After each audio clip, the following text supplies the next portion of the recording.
चलो, focus on screen. Let's see what is the difference here. क्या है difference? Prepare a schedule of adjusted profit for the year. ठीक है। So there must be some error in profit. You are supposed to clear that. Prepare Sphinx Company statement of changes in equity for the year ended 31st December. Okay. Prepare the statement of financial position of Sphinx Company as at 31st of December 2005. So first part of the question, what have they asked you? They have told you कि यार देखो there is some error in my P&L. So we just want you to rectify the error. ठीक है. So schedule of adjusted profit, that is what you should name the working. ठीक है. Schedule of adjusted profit for the year ended क्या है आपका 31st of December 2005. 31st of December 2005. ठीक है. And then you have to prepare statement of changes in equity. ठीक है. So maybe part B is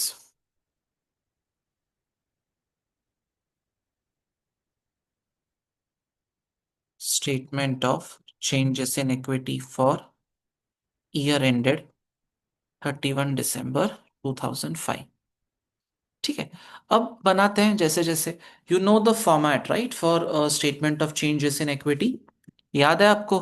देखा है हमने. So what you have to do is all the items which constitute equity. ठीक है. What are those items which constitute equity? There is equity share capital, share premium, retained earnings, revaluation surplus. कोई fair value related item होगा तो वो भी आ जाएगा इसमें. ठीक है. Share capital, share premium, retained earnings and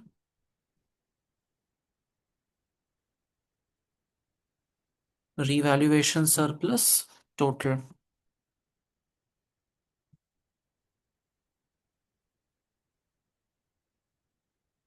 ठीक है. आई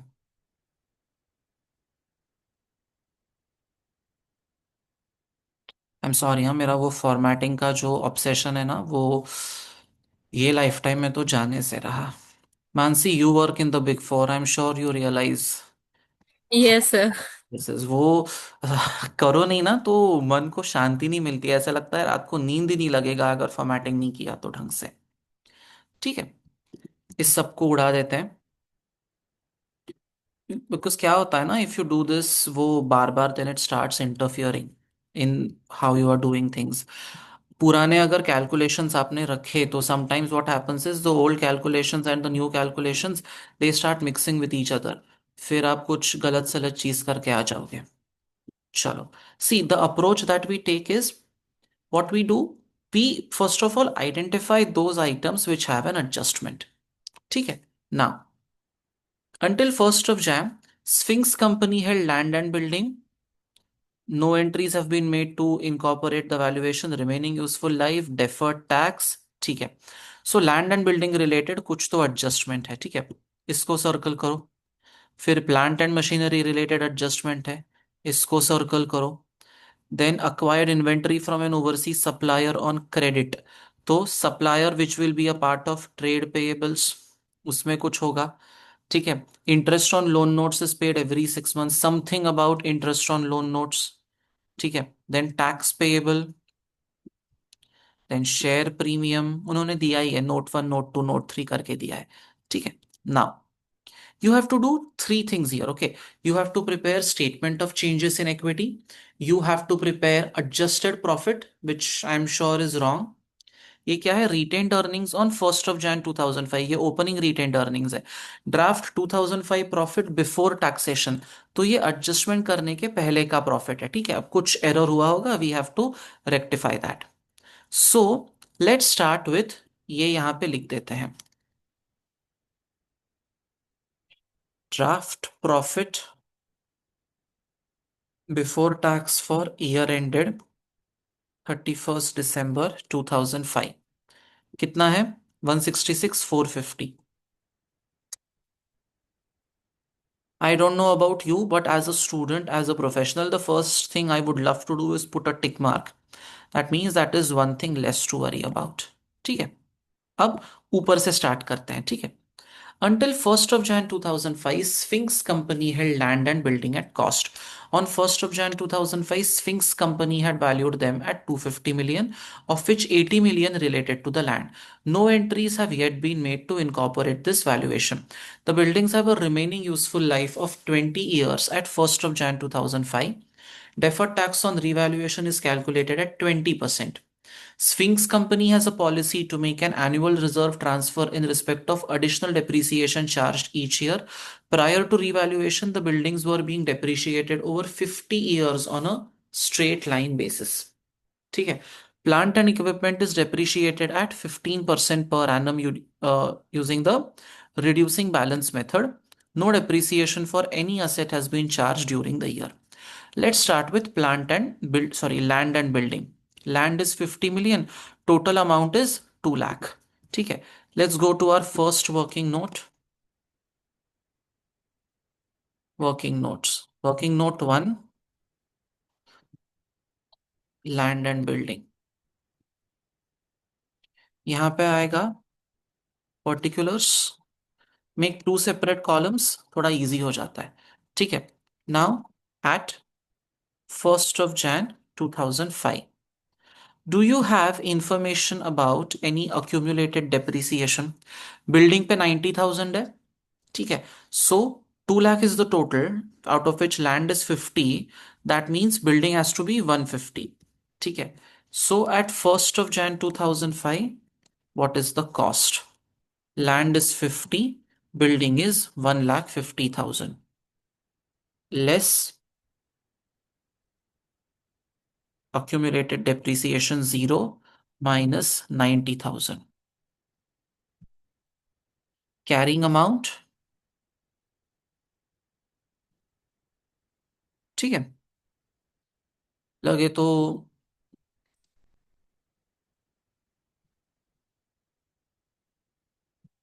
so you have your carrying amount here. ठीक है। Now the depreciation is 50 years is the useful life of the asset. ठीक है। Original useful life is 50 years. Now if original useful life is 50 years, let's see how many years have gone by. ठीक है। मैं यहाँ पे side में लिख रहा हूँ। So cost of building is 1,50,000. Estimated useful life original 50. So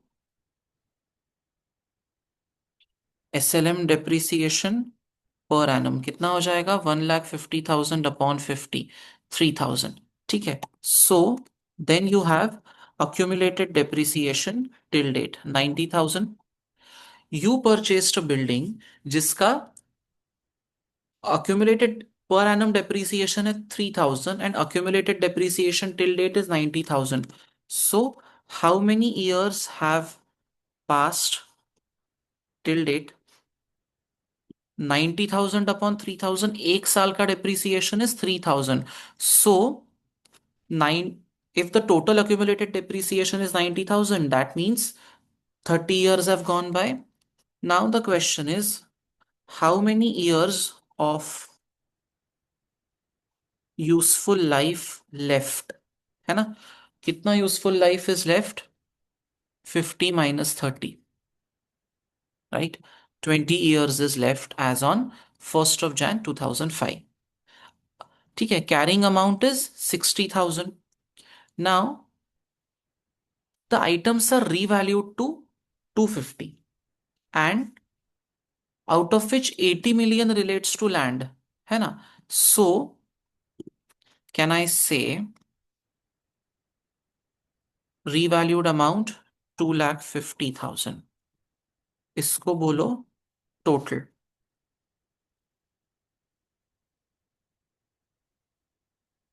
ठीक है। रिवैल्यूड अमाउंट इसका 80, सो इसका कितना होगा? 1,70,000। ठीक है। अब if that is the case, can I calculate my revaluation surplus. Won't it be 80 minus 50? Won't it be 170 minus 60, 30,000 and 1 lakh 10,000? ठीक है, this is your revalued amount. अब tell me, what is remaining useful life as on 1st of Jan 2005? कितना है remaining useful life? 20. इधर not applicable है. So can I calculate revised SLM depreciation per annum? 170 upon 20, 8,500. Does that make sense to you? Yes, sir. हाँ. Yes, sir. And इसके बाद can we write down carrying amount as on 31st of December 2005? Revalued amount 241,500. ठीक है? Make sense? Yes, sir. Yes, sir. So far what we have done is we have tackled the non-current asset में PPE related adjustment. ठीक है? Sorry, PPE, land and building related adjustment we have tackled. What are, of course, there is a machinery thing also, but na ये adjustment complete नहीं है. Why is it not complete? Because there is some information given to us regarding deferred tax, है ना? तो वो deferred tax का impact also we'll have to see. Now tell me the amount of revaluation surplus is 1,10,000. ठीक है? And what is the tax rate? 20. So deferred tax impact of revaluation, will it not be 1,10,000 into 20% tax rate? कितना हो जाएगा? 22,000. ठीक है, this is deferred tax impact of revaluation. Now what else do we have here? ये तो हो गया. अब how will this be shown in the, अब revaluation surplus भी दिखाना पड़ेगा आपने को, है ना? So working note 2, revaluation surplus. ठीक है, आपका आएगा amount of revaluation gain. How much is that? 1,40,000 less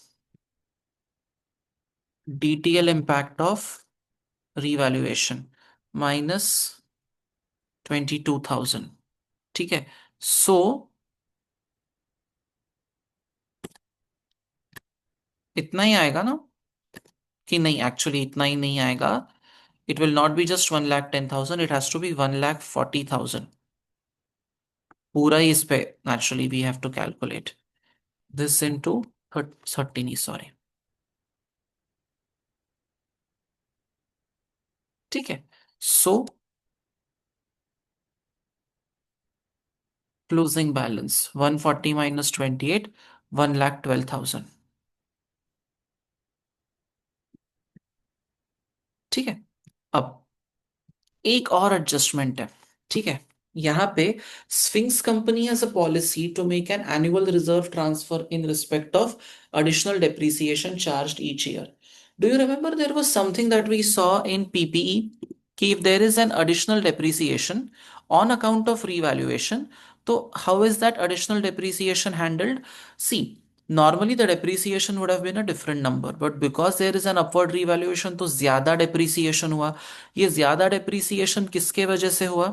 ये जो ज्यादा depreciation हुआ that happened because of revaluation. So we call this excess depreciation.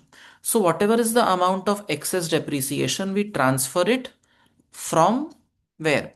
We transfer it from revaluation surplus and adjust it later in retained earnings. We don't transfer it to P&L because P&L में you only want to show the impact of transactions that have taken place in the current year, and यहाँ पे see the revaluation surplus is an accumulated amount, right?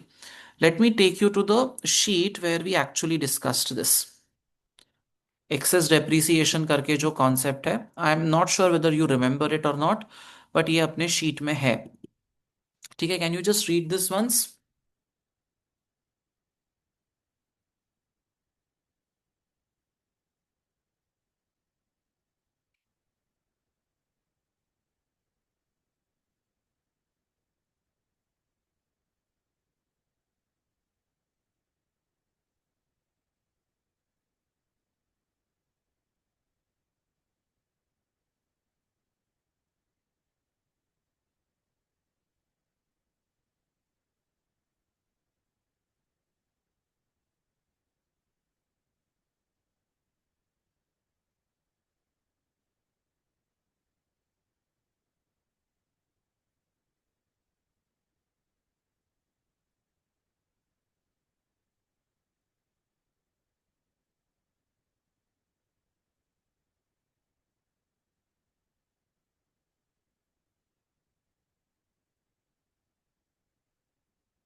ठीक है, should I scroll?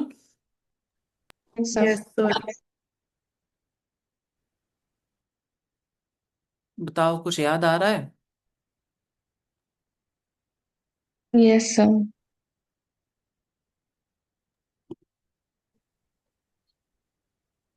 Yes, sir.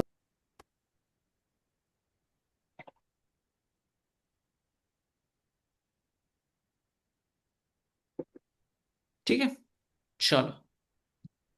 So, what they have done is the difference between the two has been transferred from revaluation surplus to retained earnings. Excess depreciation is additional depreciation that you incurred because of revaluation. Now, in this case, can we calculate the amount of excess depreciation here, maybe? बताइए, how do we calculate that? Excess depreciation कैसे निकलेगा? Calculate the amount of depreciation on the revalued amount. ठीक है, depreciation on revalued amount कितना है? 8,500 less depreciation at original rate कितना हो जाएगा? 1,50,000 divided by 50. Which was 3,000, right? Yes, sir. So what is excess depreciation? 5,500. इसको क्या करना है? इसके लिए they want it has to be transferred to retained earnings. So by revaluation surplus account debit to retained earnings account. ठीक है, बहुत सारे एडजस्टमेंट्स हैं यहाँ पे. Don't take this part of the question lightly. There are quite a lot of adjustments that we have to deal with. ठीक है, हर एक एक एक आइटम उठाते हैं and let's try to post it in the right account head. ठीक है, let's start with the first thing that we see which is land and building. है ना? अब I do have to prepare my property plan, I have to prepare my balance sheet here. है ना? तो ये है मेरा balance sheet. Non current assets, land and building. ठीक है, अब लैंड कितना है? Revised value of land 80,000. Correct. Land is 80,000 plus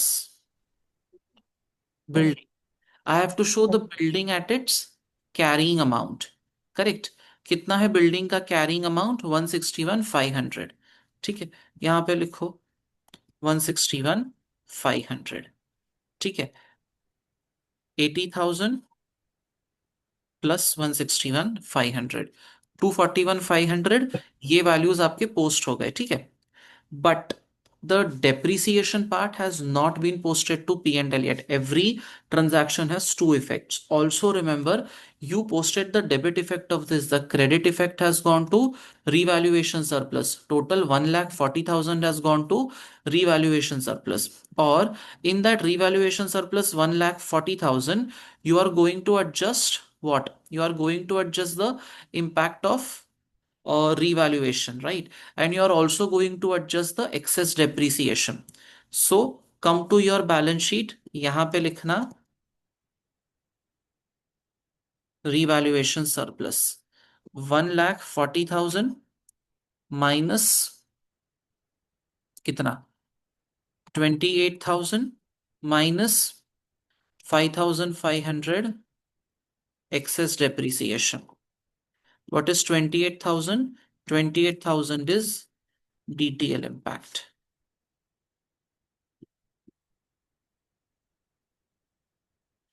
1,40,000 minus 28,000 minus 5,500। ठीक है, 1,06,500 यहां पे एडजस्ट कर लिया। Now what all have you tackled so far? You have tackled ये हो गया, ये हो गया, ये हो गया, फिर this was posted, this was posted.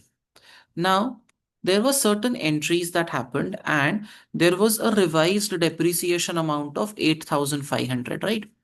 अब ये 8,500 क्या है? This is depreciation that was not recorded. Now you recorded the depreciation, तो आपका profit कम हो जाएगा, less depreciation not recorded। ठीक है, ये ऐसा एक्सपेंस था जो अभी तक रिकॉर्ड नहीं हुआ है। ठीक है, depreciation on building, working note 1, कितना था डेप्रिसिएशन?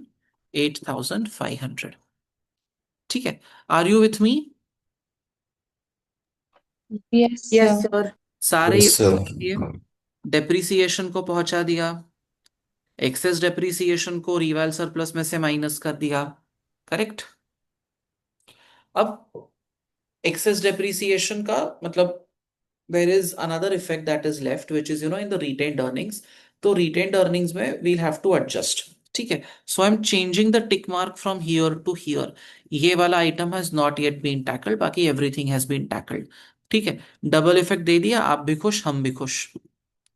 अब ये देखो, plant and equipment is depreciated at 15% per annum using the reducing balance method. Plant and equipment का कॉस्ट है 3,20,000, अक्यूमुलेटेड डेप्रिसिएशन है 1,11,200। Working note 3, depreciation on plant and machinery. ठीक है, cost as on 1st of Jan 2005, 3,20,000 less accumulated depreciation till date। कितना है accumulated depreciation till date? 1,11,200। ठीक है, I will get my carrying amount on 1st of Jan 2005। कितना है? 3,20,000 minus 1,11,200 less depreciation at the rate of 15% WDV। ठीक है, so now you have carrying amount on 31st of December 2005, 177,480। ठीक है, ये carrying amount है, इसको जाके बैलेंस शीट में फेंक दो। This is my balance sheet.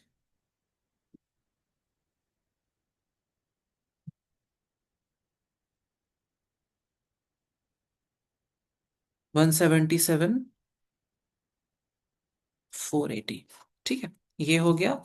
Depreciation, you don't have to prepare P and L, but you will have to adjust it here.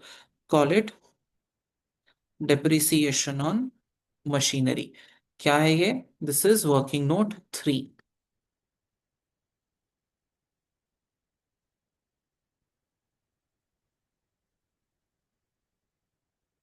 ठीक है, so I believe this has been given impact to P and L वाला impact दे दिया, balance sheet वाला impact दे दिया।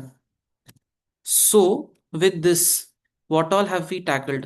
We have tackled land and building, plant and machinery, accumulated depreciation, excuse me,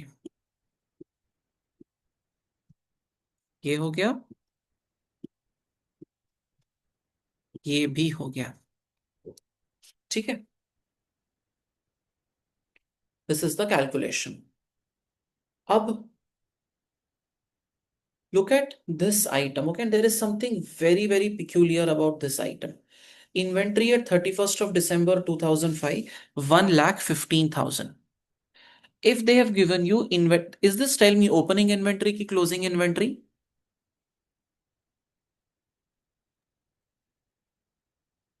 Closing inventory. Closing inventory. Because it is on 31st of December 2005. Always remember one thing, whenever closing inventory is given in the trial balance, that means uska year end entry ho gaya, you only have to post it in one place, which is the balance sheet. Lekin if year end inventory is not in the trial balance, but it is given as an additional information, so in that case, the double entry for the closing inventory has not been recorded. So you remember that entry we record inventory cost of sales account debit to trading account. That particular entry has, sorry, मतलब cost of sales you have to credit, trading account gets credited and closing inventory gets debited. वो inventory अभी तक record नहीं हुआ है. So it is very important where exactly is the closing inventory given. I'll give you a note with respect to that. ठीक है. Working note 4, closing inventory. See, any item that is in the trial balance, उसका double entry pass हो चुका है. ठीक है. When closing stock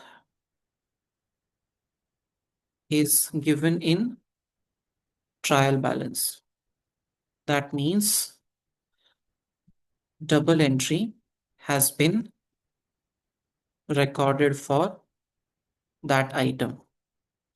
You are only supposed to write it in balance sheet when closing stock is given in additional information part. That means the year end entry has not been recorded. In this case, reduce the amount of closing stock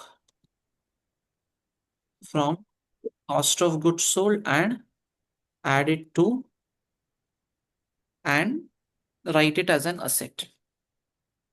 And write it as an asset. ठीक है, you will have to keep this in mind. यहाँ पे closing stock is already given to you in the trial balance. तो ठीक है, चुपचाप यहाँ पे लिख दो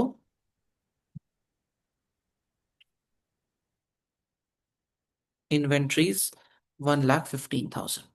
ठीक है, this is a thumb rule that you have to keep in mind.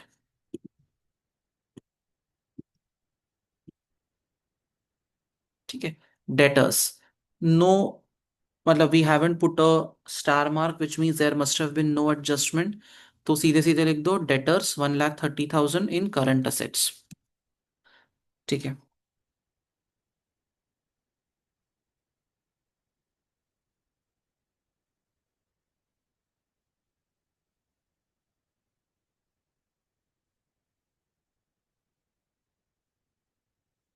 अब trade and other payables there is some information. क्या है? 16,200 है, sorry 70,500 is the amount of trade payable. On 31st of October 2005, Sphinx Company acquired inventory from an overseas supplier on credit for 40 million dinar. The invoice was paid in full on 25th of January 2006. Sphinx Company had correctly recorded the purchase on 31st of October 2005, but no further entries have been made at the year end. The following exchange rates are relevant. ठीक है, 31st of October, 31st of December, 25th of Jan 2006. What is your year end? आपका year end है 31st of December 2005. Going back to IAS 21. On 31st of October, inventory was purchased from an overseas supplier for 40 million dinar. $1 is equal to 4 dinar. ठीक है, Sphinx correctly recorded the purchase on 31st of October, but no further entries have been made at the year end. Now, if you remember IAS 21, a credit supplier is a monetary item, right? What is a monetary item? An item which can be converted into fixed or precisely determinable amounts of cash. आपको पता है ना, in the case of a creditor कि exactly how much amount you have to pay. And if you remember the discussion on IAS 21, all monetary items have, if they are not settled, all monetary items have to be retranslated using the rate on the balance sheet date. ठीक है, तो सबसे पहले we'll record the entry for purchase. 31st of October 2005 को entry होगा 40 million dinar at the rate of $1 equal to 4 dinar. Working note 5, creditors. Entry on date of purchase 31st of October 2005. By purchase account debit to supplier account credit. ठीक है, purchase account debit to supplier account. ठीक है, rate of exchange is $1 equal to 4 dinar. ठीक है, अब आपका कितना है, 40 मिलियन दिनार है. So 40 million dinar will be equal to 40 upon 4, that is $10 million, right. अब all of these are in thousands, तो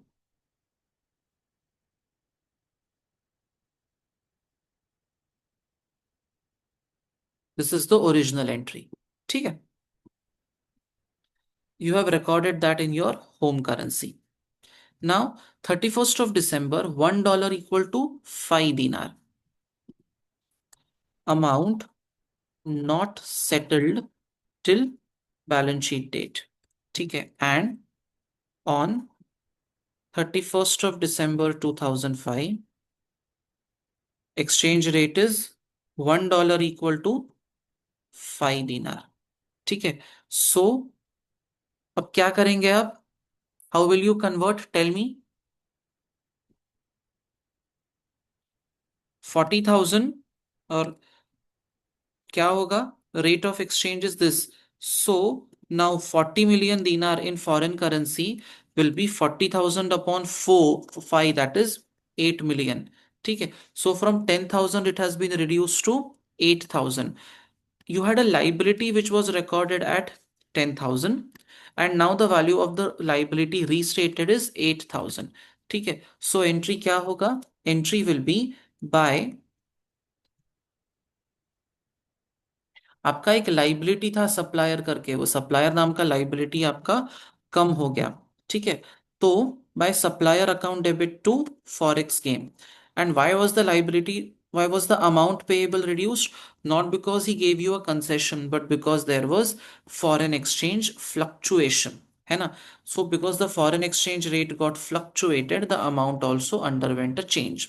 ठीक है, अब ये जो सप्लायर है, सप्लायर का value will naturally get reduced in the single entity का बैलेंस शीट, एंड वो जो 2000 का गेन है ना, it will go to that profit adjustment which we were doing, वहां पे चला जाएगा. ठीक है, this is working note 5, creditors. Current liability में लिखो trade and other payables. Working note 5, 2000 से कम करना है. Right now trade and other payables are 70,500. इसको 2000 से कम करेंगे हम. ठीक है, so 70,500 as per trial balance minus 2,000 forex gain. ठीक है, ये चला गया। एंड यहां पे लिखेंगे add forex gain working note 5। कितना आएगा? 2,000 आएगा। ठीक है, सो ये डील कर लिया और ये भी डील कर लिया। ठीक है, अब बैंक कितना है? 16,200 क्रेडिट बैलेंस है। ठीक है, करंट लाइबिलिटी में this appears like an item to be written there. एक सेकंड ना।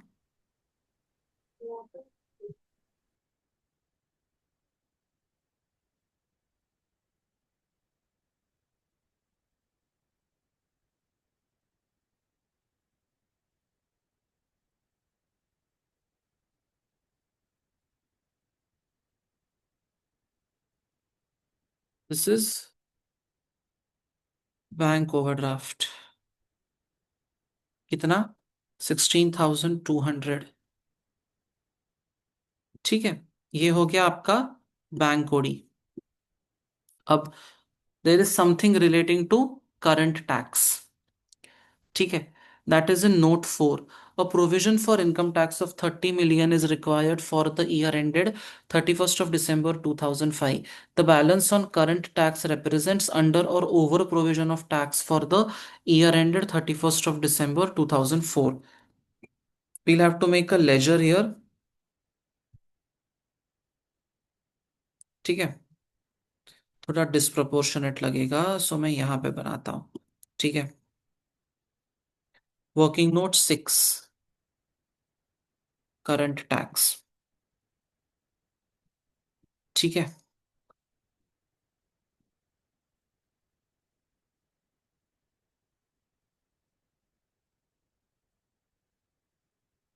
By balance brought forward. कितना है balance brought forward? Actually debit balance है 2,500। Opening debit balance on the debit side to balance brought forward 2,500 है। ठीक है, आगे देखो, ये पोस्ट कर दिया। A provision for income tax of 30 million is required for the year ended 31st of December 2005. So closing credit balance कितना चाहिए? Closing credit balance चाहिए 30,000। Correct, closing credit balance that is required is 30,000। ठीक है, सो closing credit balance आप कहाँ पे लिखेंगे? On the debit side to balance carried forward 30,000। ठीक है, अब you had an opening debit balance of 2,500, मतलब लास्ट ईयर प्रोविजन कम था। और करंट ईयर में कितना प्रोविजन चाहिए? करंट ईयर में 30,000 का प्रोविजन चाहिए। सो total provision that you will need is by tax expense which is balancing figure. ठीक है, ओपनिंग प्रोविजन कम पड़ा था लास्ट ईयर का, which is why there is a debit balance, and current year में I need 30,000। So total provision कितना create करेंगे? Total provision create करेंगे 32,500। And it will be written here less tax expense, because इसका अभी तक entry नहीं हुआ है। 32,500। अपार्ट फ्रॉम दैट, ये तो एक स्टार्टिंग पॉइंट है आपका। Second effect is please show it in the balance sheet under current liabilities. ठीक है, so this is current tax provision. कितना बैलेंस चाहिए? 30,000 का बैलेंस चाहिए, right? This is the closing balance that I require in my balance sheet. Total provision last year का 2,500 कम पड़ा था, इस साल में और 30,000 उसमें ऐड हो जाएगा। ठीक है, are you with me all of you?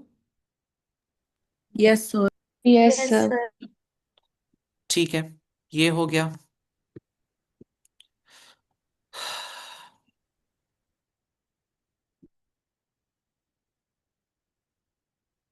ना, 7% लोन नोट्स 30,000 का है। Note 3, interest on loan notes is due is paid every 6 months, with the next payment due on 1 Jan 2006. The draft profit before tax figure in the trial balance includes the first interest payment on 7% loan. So 30,000 into 7%, 2,100 should be the annual interest. They are saying that while calculating the draft profit, we have subtracted 6 months worth of interest. So that means 6 months worth of interest has still not been recorded. तो अभी वो record करना पड़ेगा. Working note 6, sorry, यहाँ पे बनाते हैं. Working note 7, interest on loan. ठीक है. Amount of loan 30,000. Interest at the rate of 7%. This into 7%. ठीक है. Interest already recorded 6 months worth. So interest yet to be recorded. इसका एंट्री क्या होगा? If you think about it, इसका entry होगा by interest expense account debit to interest payable account. कितना? 1050, 1050. ठीक है. सो यहां पे सब्ट्रैक्ट करेंगे आप less interest expense working note 7 -1050. यहाँ पे आप करंट लाइबिलिटी में अदर पेएबल्स जो है, यहाँ पे आप 1050 इंटरेस्ट कर देंगे. ये हो जाएगा आपका 70,500 -2,000 फॉरेक्स गेन प्लस 1050, 69,550. ठीक है. सो कमिंग बैक हियर, ये हो गया, ये हो गया. ठीक है. Then equity shares of $1 each. Note 5 क्या लिखा है? On 1st of September, Sphinx Company made a 1 for 5 rights issue at 1.25. The rights issue was correctly accounted for and shares are included in the trial balance above. इसका क्या मतलब है?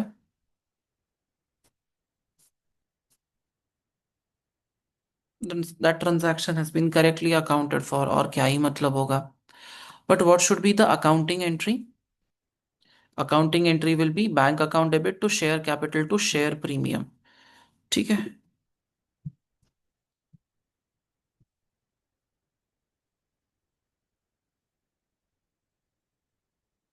Working note 8, issue of shares by bank account debit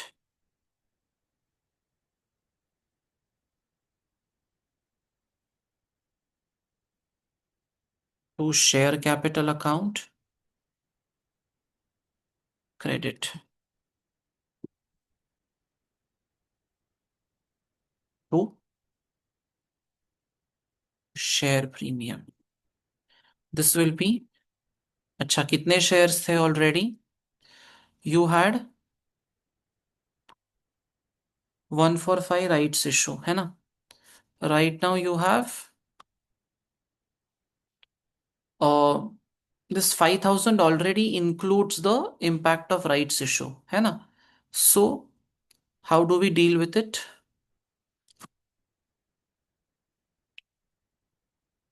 बताइए. 120 is the amount. ठीक है. 120 is after rights issue. ठीक है. So shares before rights issue, add right shares, shares after rights issue, assumed and actual. Suppose there were 100, rights issue में कितने गए, 145। Total कितना हो जाएगा, 120। एक्चुअल कितने हैं, 1,20,000। तो बिफोर राइट्स इशू कितने होंगे,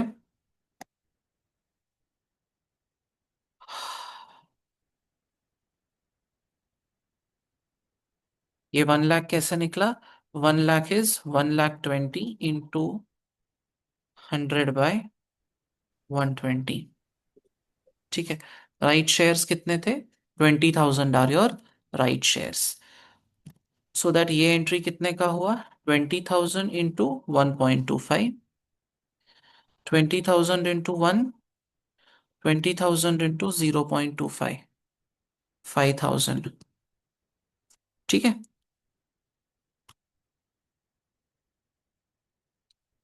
अब why did I make this, because मुझे statement of changes in equity में ये सारा कुछ बताना है ना, कि what changed and how it changed and everything.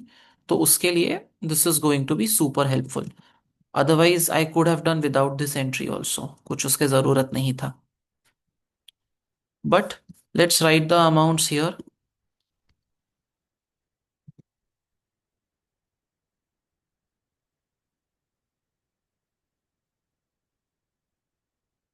Share capital 1,20,000।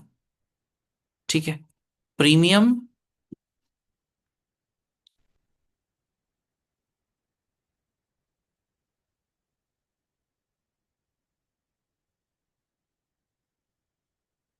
₹5,000।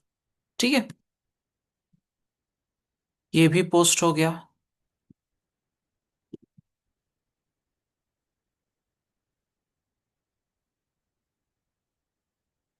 Opening balance of retained earnings है,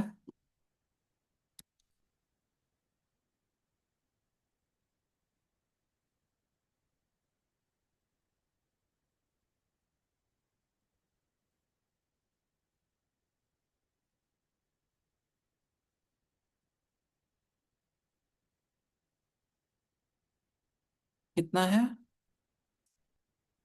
158, 150।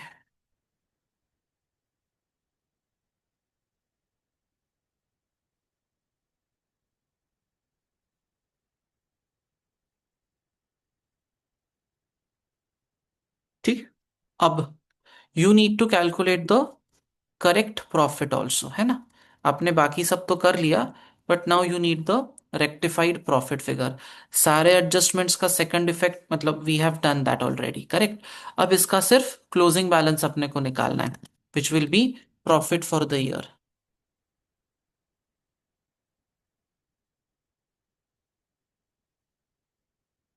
95,080, ये इधर ऐड हो जाएगा।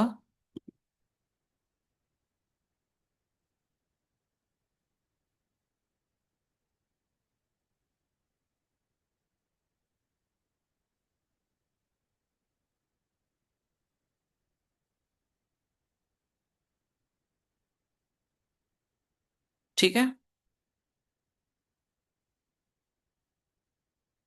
एंड वन मोर थिंग, जो अपना देखो यहाँ पे रह गया था, I told you I have not given the credit effect, ये रिटेन्ड अर्निंग्स में ऐड होने वाला है। So add it here, plus reval impact 5500।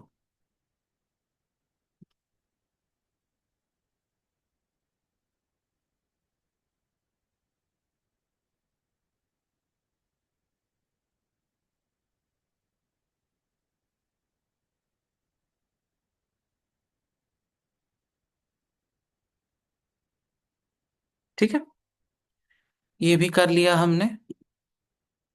That impact we could have forgotten ना, तो वो थोड़ा आपके लिए इंपॉर्टेंट है वो करना। थोड़ा नहीं, ऑफ कोर्स बहुत इंपॉर्टेंट है।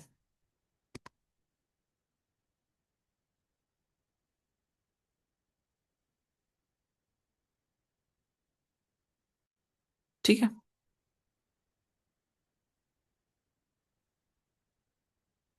कुछ अगर रह गया होगा तो, अरे हाँ एक चीज रह गया देखो अपना,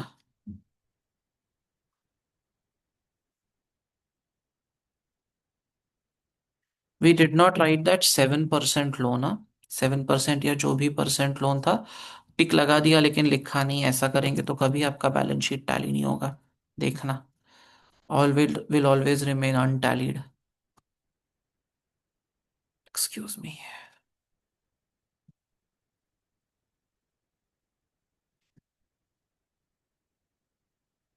एंड डेफर्ड टैक्स लाइबिलिटी भी नहीं लिखा था हमने बैलेंस शीट में, वो भी एक मिस्टेक हो रहा है।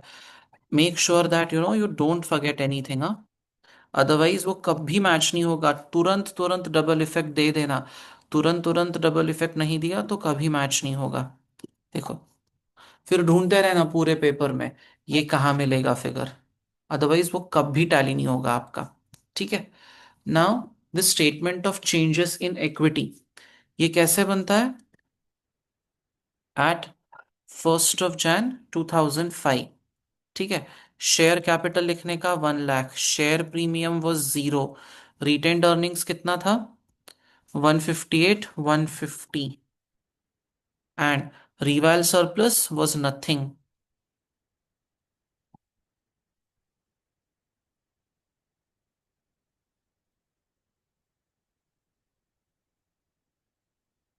Add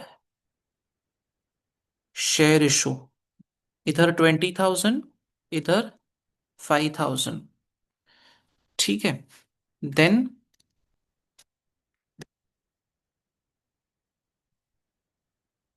add profit earned during the year 95,080। Add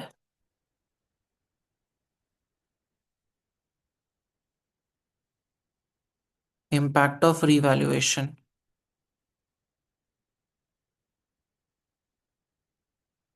106,500, and इधर 5500 ऐड हो जाएगा।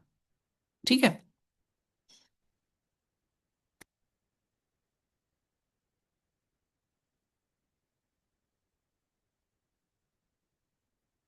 Eight 31 December 2005।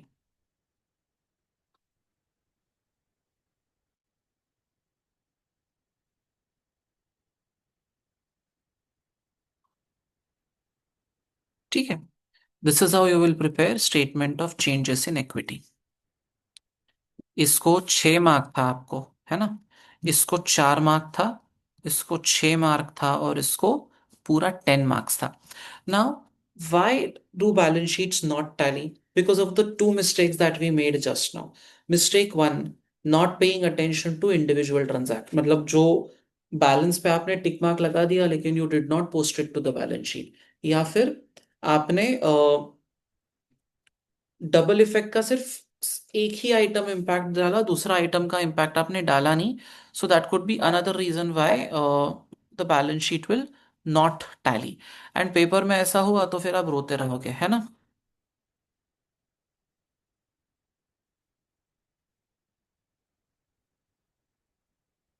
Are you with me? Yes, sir. Yes, sir. Yes, sir. Yes, sir. Okay. अब एक important homework for all of you. See, it took us almost 1 hour to solve this question because, of course, I was explaining and everything. Tomorrow, do this question once. ठीक है? Do this question once. On Wednesday evening, we'll again meet for one more question. ठीक है? Okay. मैं Yes, sir. ये question लेकिन repeat करना important है। I am uploading this on the channel and I am sending you the sheet also, but एक बार please question repeat करो, okay? Sir जो लास्ट टाइम भी एक क्वेश्चन कराए थे उसका शीट आपने नहीं भेजा है? मैं चेक कर लेता हूँ, नहीं होगा तो अभी भेज देता हूँ आपको। हाँ प्लीज। ठीक है। So guys, okay sir. थोड़ा सिंगल एंटिटी का समझ में आ रहा है कैसे करना है? Yes, sir. Yes, sir. Of course, the recordings on the Plutus app, those are again very, very important. Do not miss out on those. ठीक है। अभी ये दोनों शीट मैंने भेज दिया। I'll again see you on the 19th। ठीक है। चलो, Yes, sir. Thank you guys. Okay, sir. Thank you, sir. Bye, sir. Thank you.